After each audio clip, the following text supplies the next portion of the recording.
Assalomu alaykum hammaga. Bugun Yuksalish va IT Line akademiyasiga kelganmiz. Bu o'quv markazini hamma taniydi. Nimagaki Muhammad Ali Eshonqulov asoslagan hozirda o'zbek o'g'lonlarini ko'plab millatimizga tarbiyali yoshlarni yetkazib berayotgani to'g'risida hammaning xabari bor. Mana Ali Muhammad ukamiz, Muhammad Ali Eshonqulovning hamkorlari meni juda xursand qiladigan bitta yangilikni menga aytishdi. Men o'zim tashabbus bildirib kelib buni o'zimizni xalqimizga bildirib qo'yishlikni o'zimga farz deb bildim.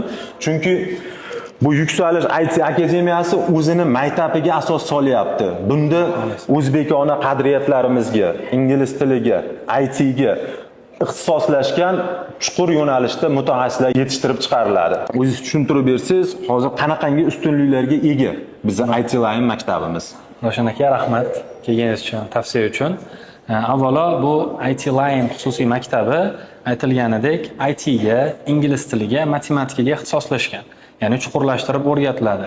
Maktabni bitirganda aynan bitta IT kasb mutaxassisi bo'lgan holatda va ingliz tili matematikadan sertifikat olishga tayyor holatda chiqadi. Bundan tashqari, aynan mana shu Yuksalish liderlar akademiyasidagi modullar biriktirilganki, qadriyatli shaxsiyat bo'lib chiqadi.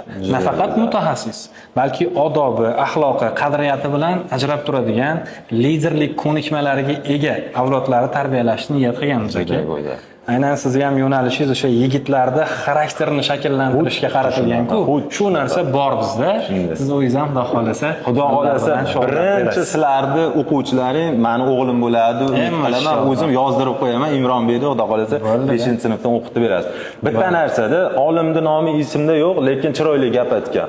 Siz qaysidir sohalarda mutaxassis bo'lganingiz bilan ularning hammasi nolni tashkil etadi, lekin tarbiyangiz, qadriyatingiz bo'lmasa, u bir degani. Bir bo'lmasa hamma nolligicha qoladi.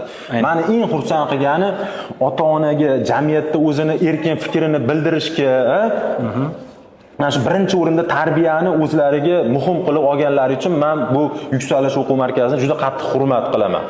Millatimizni, yoshlarini jamiyatda o'zini o'rnini topishiga katta hissa qo'shishyapti. Shuning uchun o'zim tashabbus bildirib, men shu o'quv markazini tavsiya qilaman yaqinlarimizga kelib o'qishsin, yaxshi tarbiya olishsin. Shuning uchun rahmat.